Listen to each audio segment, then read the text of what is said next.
Good morning. Unclean, unclean. How are you, leper? Yeah, aren't we glad we're on Zoom today? I've never known us do anything. No, in the early days, Joe and I did used to sit together, I seem to remember. I remember sitting in the garden in the howling gale once with Joe. With a hairy microphone. With a hairy microphone and tractors going back and forwards up and down the road. Yes, I remember that. That must have been about number 65 or something like that. I'm not sure which. Yeah. Anyway, how are you? Well, you know, us men never moan. We just get on with life, you know. It's one of these things. You know, a touch of women flu, which I've got, is just a minor inconvenience in life, really. You know. I say nothing. I'm pleased that you're not too bad. No, don't write words into my mouth I never said.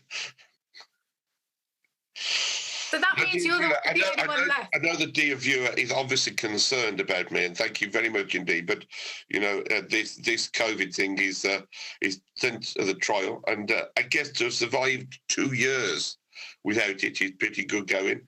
And so the number of people that have left that haven't had it, I guess, you know, are working through us now. So there well, we are. it's two-thirds of the Rev Chat team have been laid low by it, Chris. So it's just you left, isn't it? Yeah. I know. I'm getting to the point of I'm quite surprised on the twice a week when I test myself that I only get one line. Yeah. You're on borrowed time, mate. I'm on borrowed time, and I think, oh no, I've got to go to work today now. I haven't got that excuse. As Joe knows, I used to start testing myself hourly from 5 o'clock on a Saturday afternoon in the vain hope. But last Sunday morning, it happened. The second line. How do we know that David is really positive and not? I can show you my testing strips. So no problem with that. Drawing it on with a red biro. Yes, I've done that. Yeah, just to keep it going. Yeah. Actually, I can tell from your voice. There's a distinct COVID voice. There is. There's a sort of gravelly COVID voice, definitely. There is. Thank you, Joe. Thank you. Yeah. Don't forget, you can be silenced, Grask, if needs be. Yeah, but Joe's the host, so you can't. Yeah, but I'm a boss. So just remember that. Yeah, I'll get a message saying, "Kick him out." Kick him out. No, so it's an unpleasant thing. Is it like the flu? And according to a scientist I saw on the telly, no, it's not like the flu. But it's like a heavy cold, and I guess you just have to, as many other people have done who've had it far worse than me, you just have to live within it and wait for it to go the other end, don't you? And that's all you can do. There are far worse in the world, as we see on our television programmes every day, than me. And I thank God that he's just given me COVID and not the Ukrainian situation. Yeah, it's pretty grim at the moment. So our reading's pretty grim today as well, isn't it? What's grim? Our Bible reading. It is. What a beautiful link there, Chris. We're getting good at this. I think we should have a smooth.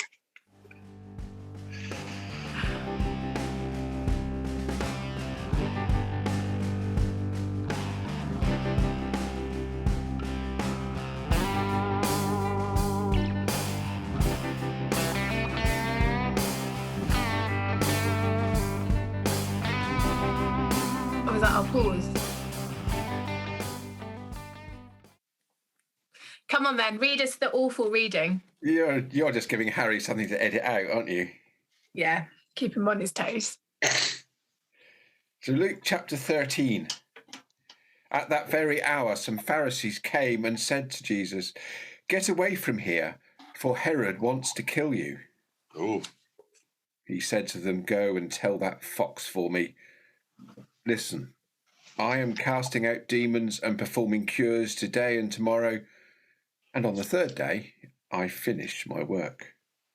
Yet today, tomorrow, and the next day I must be on my way, because it is impossible for a prophet to be killed away from Jerusalem. Jerusalem, Jerusalem, the city that kills the prophets and stones those who are sent to it. How often have I desired to gather your children together as a hen gathers her brood under her wings? And you were not willing. See, your house is left to you. And I tell you, you will not see me until the time comes when you say, blessed is the one who comes in the name of the Lord.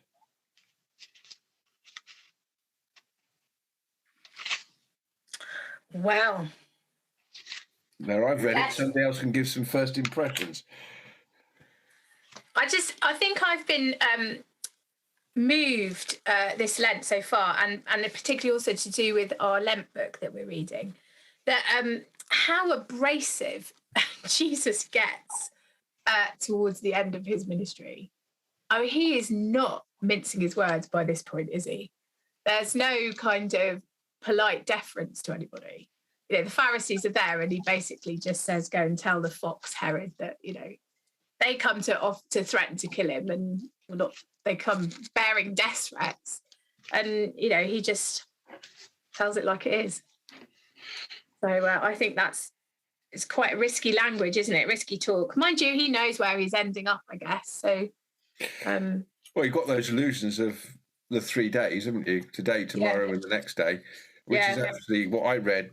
My little research I did was just an indefinite short period of time. The other one I thought was interesting was the idea of calling Herod a fox, because this is the same Herod that chopped off John the Baptist's head. So he was quite a nasty little man, really. Yes. Got one of them in the world at the moment too, haven't we? We have. I think I could name Mr. Putin as a fox. But the use of fox was an extra insult for a leader, for somebody who thought they were a lion. And a big, powerful man. Interesting. Calling him a fox was like a bit of underhand slyness to the guy, and basically underestimates, more or less trying to say you're not as important as what you think you are. Which, you know, Herod was the king, the leader, and then Jesus is saying, but my kingdom's not of this world. Yeah. So you're not important. You can kill me if you like. Yeah. You're not important because God's the one who's important. Yeah, that's interesting, isn't it? Because I always think that the fox and the chicken sit nicely together, don't they? Because, you know, perhaps I'm in Beatrix Potter world when I'm thinking about that, but you know that the fox would carry off the hens in a blink of an eye. Yet Jesus there's that lovely metaphor about him being the mother hen wanting to keep his chicks under his wing, but they don't want his protection. That's the other thing that's fascinating, isn't it? He says, you know, how I long to gather you under my wings, but you just don't want that. And it's that facing of the, you know, the fact that the people he's come to be sent to are rejecting him and don't see what they're missing out on and don't get it at all. I mean, Jesus' prophetic ministry is being challenged to a degree, isn't it? Who are you? What are you? What do you think you're doing? And why are you doing it? Yeah. I've always liked that bit about Jerusalem, the city that kills. Yeah. And we think of the trouble still there today, you know. Jerusalem, it seems, has this great history of, I don't know, of turning against people or turning against its own or whatever it may be. Well, and just, you know, it's a centre of conflict, isn't it? It's unresolved. It's a very fragile peace that exists in that city. And that you know, Jesus puts himself in that long tradition of the people sent from God are often rejected. Yep. And that's a challenge, isn't it? And it's hard. You can't read these words without, well, I can't, projecting them into the dreadfulness that's going on in Ukraine at the moment, and that image of wanting to shelter under his wings. You know, when we look at whole cities that are under siege, and that element of protection for not just a single person but for a whole community is something we're longing for, aren't we? That's an image we'd want to pray that God would protect Mariupol and Odessa and Kharkiv and all these awful places that perhaps we hadn't even heard of 2 weeks ago that are just under such bombardment and horrific conditions. And you just want to pray for their liberation, for their freedom. Very hard. And yet the people out there have still got this strong adherence to their faith, haven't they? Mm. Something will be upheld, and they will be made safe one way or another. And for the moment, safety for them is in mass numbers, over 2 million escaping. Yeah. It does make me ponder.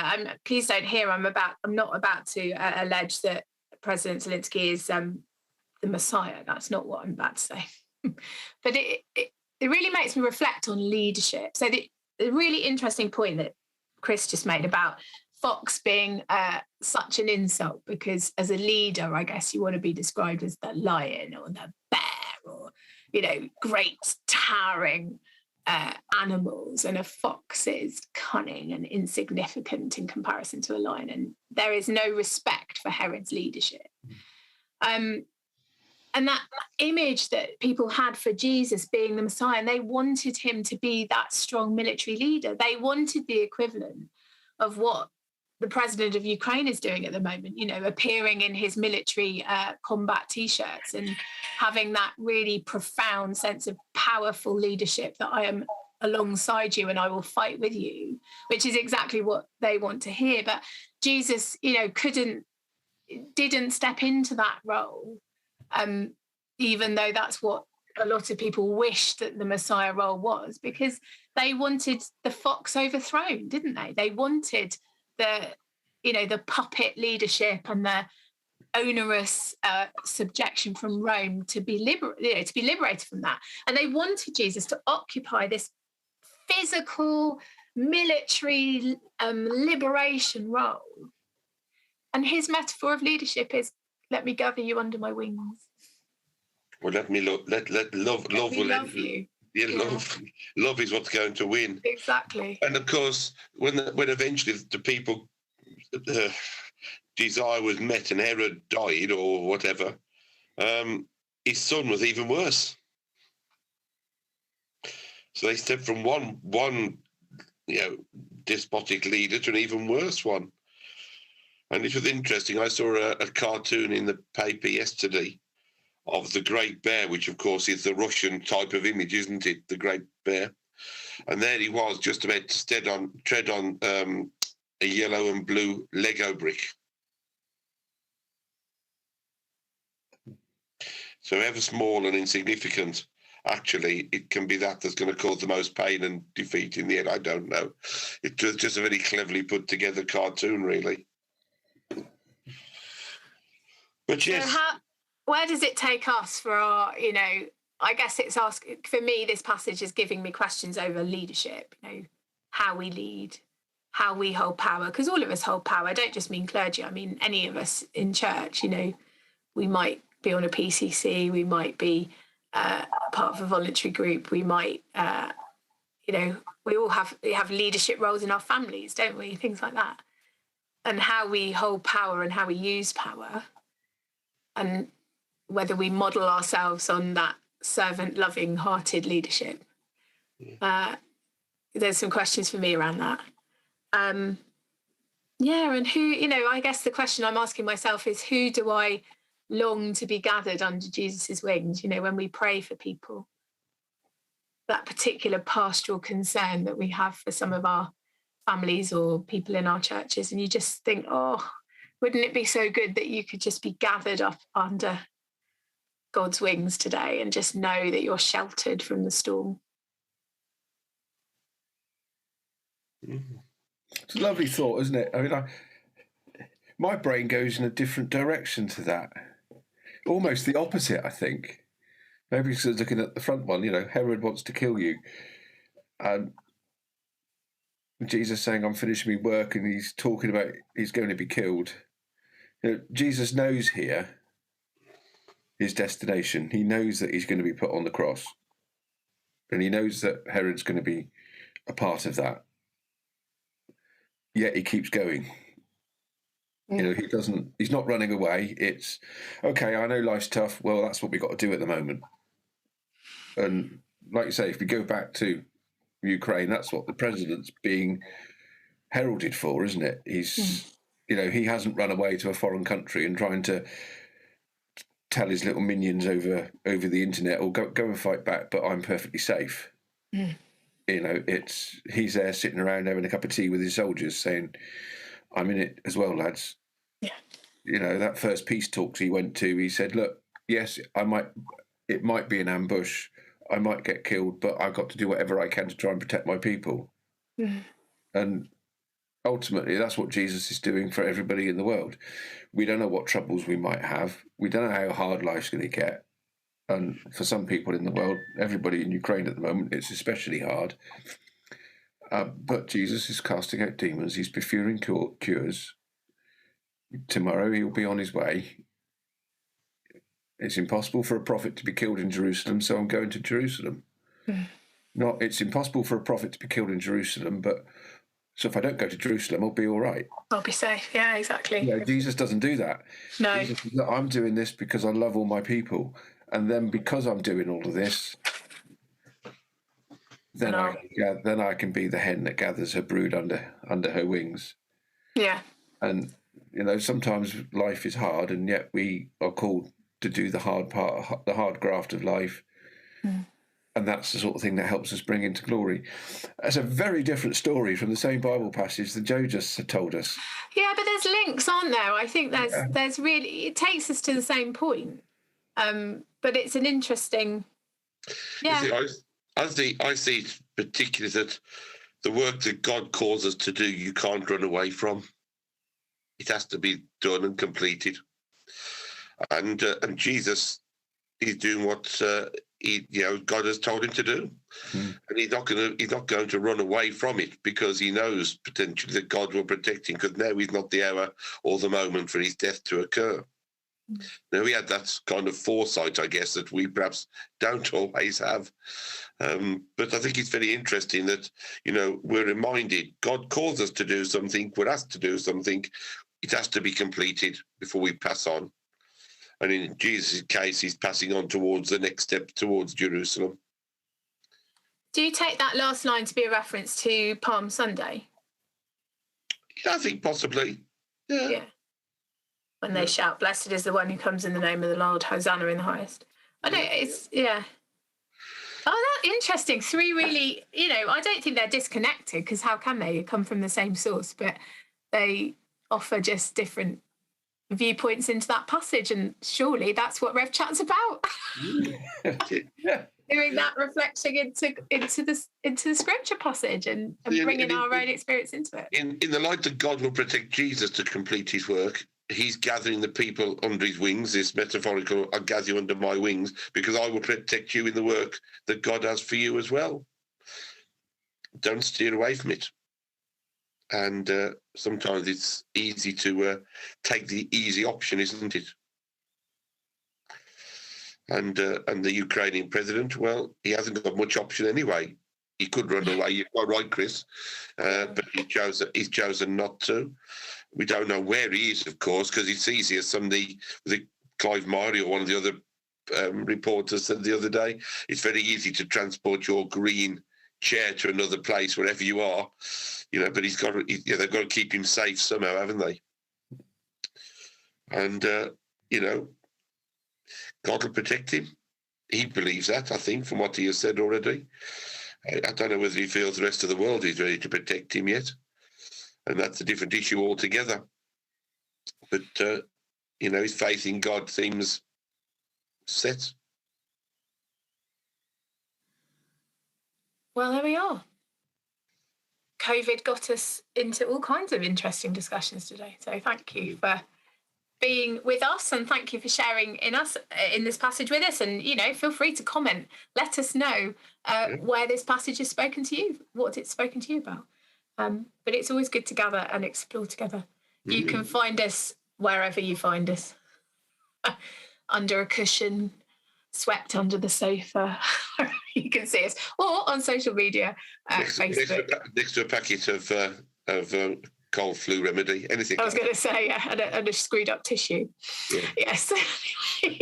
But you find us on our website, Egerton and Commons Benefice, or whatever we're called, Beaminster Area Team. You know, it's only been 11 years, Jo Neely, so you just keep going.